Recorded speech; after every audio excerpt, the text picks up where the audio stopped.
The bottle of Australian wine you're drinking might contain as much sugar as a can of soda, residues of herbicides and substances that you will never see listed on the label. But the most concerning part isn't what's inside the bottle. It's that you've been trained to believe this is normal wine. For years, these brands have sold millions of bottles by making wine sweeter, easier to drink, and less real. And today, we're going to break down 8 of the most popular names bottles that seem harmless, but are quietly reshaping the way you experience wine. For over a decade, Australian wine has been positioned very strategically. Cheaper than French wine, easier to drink than Italian wine, and friendly even for people who've never had wine before. Bottles with kangaroo labels, bright colors, simple names, have become the default choice in supermarkets from the US to Europe. But that very accessibility is the first sign of a much bigger problem. Because real wine is not designed to please everyone. It depends on weather, soil, and vintage. It can vary from year to year, and sometimes it's not easy to drink at all. So why do these bottles always taste the same and go down so easily? We dug deep into independent lab reports, ingredient data that brands don't disclose, and how large wine corporations actually operate behind the scenes. And the answer doesn't lie in the vineyard, it lies in the factory. This isn't just a list of wines to avoid. This is 8 of the clearest examples of how an industry can turn a traditional agricultural product into something engineered to maximize profit.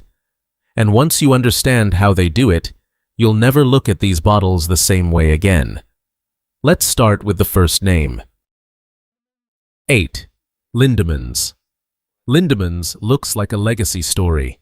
Founded in 1843, over 180 years of history. A name that makes you think of tradition and craftsmanship. But here's what they don't tell you. Lindemans is no longer an independent winery. It belongs to one of the largest wine conglomerates in the world, a multi-billion-dollar revenue machine. And at that scale, the goal is no longer to make better wine. It's to make wine that's more consistent, cheaper, and easier to sell. Independent tests have detected glyphosate residues, the active ingredient in herbicides in some Lindemans products. Even if it's within legal limits, the real question isn't, is it safe? It's, why is it there in the first place? And that's just the surface. Some of their rosé lines contain around 30 to 35 grams of sugar per liter. A properly dry wine typically contains only about 2 to 4 grams. That means you're drinking something with nearly 10 times the traditional level of sweetness. Why do this? Because sugar has one very simple function. It hides flaws. Average quality grapes. No problem. Unbalanced flavor. Doesn't matter. Just add a little sugar. And suddenly, everything becomes easy to drink. That's not winemaking as an art. That's mass-market product optimization. And when you combine machine-harvested grapes, fermentation in massive industrial tanks, and flavor adjustments using additives, you no longer have a bottle that reflects a place.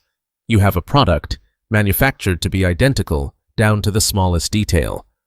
Lindemans isn't cheap because it's bad.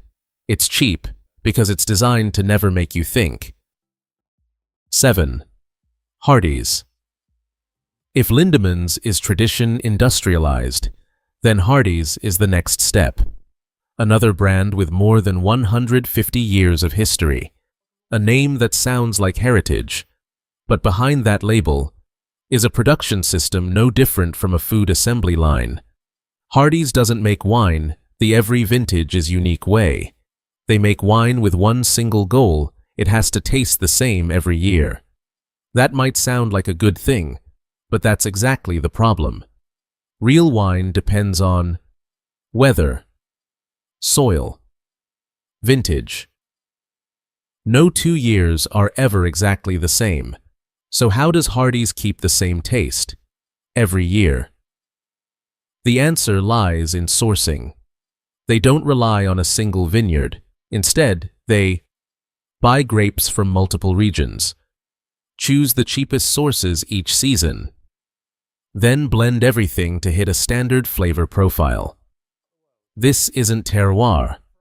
This is cost-optimized blending. And when you do that at scale, wine no longer reflects nature. It reflects a system. Independent tests have also found glyphosate residues in several Hardy's product lines, again within legal limits. But if you consume products like this regularly, the question is no longer about a single bottle. It's about cumulative exposure over time. Yet the bigger issue isn't the chemicals, it's the story they sell. Hardy's is marketed as authentic Australian wine terroir tradition identity, when in reality, it's a blended product engineered to hit a price point, and when everything is optimized to be cheaper, easier to drink, more consistent, there's always one thing that gets sacrificed: the true character of wine. Hardy's isn't trying to make the best wine. They're making wine. That's easiest to sell. 6. Jacob's Creek. Jacob's Creek is one of the biggest names in Australian wine, but behind that traditional image is a product optimized for mass market sales. Analyses suggest the use of additives such as acids and sulfites, the possible use of concentrates to enhance color and flavor, and most importantly, sugar levels around 8 to 10 grams per liter, several times higher than a truly dry wine. Why add sugar to mask inconsistent grape quality and create a smooth, easy impression from the very first sip? That's not subtlety. That's flavor engineering. Jacob's Creek may source grapes from good regions, but the way those raw materials are processed means the final product no longer reflects the land. It reflects a profit-driven objective. 5. Yellowglen. Yellowglen is a familiar name when it comes to affordable sparkling wine, but the way they make wine is nothing like champagne. Instead of traditional fermentation, they use faster, cheaper methods. The result: less complexity and a much heavier reliance on sugar. Some lines can contain up to 30 to 50 grams of sugar per liter. Even bottles labeled dry often exceed true champagne standards by a wide margin. Why? Because sugar helps mask the base quality and makes the product instantly easy to drink. Yellowglen isn't selling a refined experience. They're selling one thing: a pleasant feeling from the very first sip. 4. Banrock Station. Banrock Station doesn't sell wine first. They sell a story, nature, wildlife, wetland conservation. It all sounds very green, but in reality, the production still relies on industrial-scale agriculture, chemical fertilizers, pesticides, machine harvesting, nothing fundamentally different from other budget brands. So, what are you really paying for? Not quality, but the feeling that you're making a responsible choice. In marketing, that's called greenwashing. Banrock Station doesn't need to make better wine. They just need to make you feel better about buying it. 3. McGuigan. McGuigan looks impressive. Medals everywhere. Awards covering the label. But here's what most people don't know: in the wine industry, you can pay to enter hundreds of competitions. The more samples you submit, the higher your chances of winning something. That's not exceptional quality. That's a numbers strategy. Inside the bottle: around 6 to 8 grams of sugar per liter. Grapes blended from multiple regions. No terroir. No distinct character. Just one thing: consistency built for selling. McGuigan doesn't use awards to prove quality. They use awards to manufacture trust. 2. De Bortoli. De Bortoli is known as a long-standing family winery. It sounds trustworthy, but in recent years the brand has been linked to controversies over the true origin of the grapes inside the bottle. Some allegations suggest that certain lines labeled as coming from premium regions may have been blended with cheaper sources. And here's the key point: Wine regulations allow a certain level of flexibility that most consumers are completely unaware of, meaning a bottle can be close enough, but not exactly what you think it is. That creates a dangerous gray area where trust is built on wording, not on full transparency. De Bortoli doesn't need to outright lie. They just need to not tell the whole story. 1. Yellowtail. Yellowtail isn't just a brand, it's a global strategy. Those brightly colored bottles with the kangaroo logo have taken over supermarket shelves around the world, but inside the bottle, around 9 to 11 grams of sugar per liter. Flavors engineered to be consistently smooth and easy to drink. And almost no ingredient transparency. Why? Because the goal isn't to make wine in the traditional sense. It's to create a product that anyone can drink instantly, without learning how to appreciate it. But the biggest impact isn't in the formula. It's in the drinker. Yellowtail has done something very few brands achieve.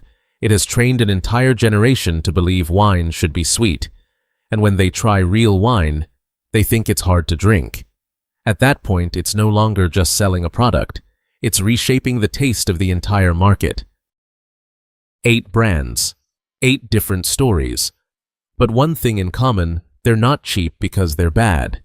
They're cheap because they're designed to sell at scale.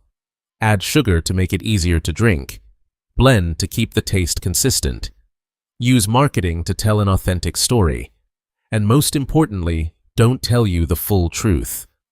This is no longer wine in the traditional sense. This is an industry optimizing for sensation, not quality. But the market is changing. Consumers are starting to ask questions, starting to read more carefully, and starting to realize not everything in the bottle is disclosed. And maybe the most important thing to remember after this video is if a wine is too easy to drink, it may have been designed that way. Have you ever tried any of the bottles on this list? And honestly, do you actually like that smooth, sweet, easy taste? Or are you starting to question whether that's real wine at all?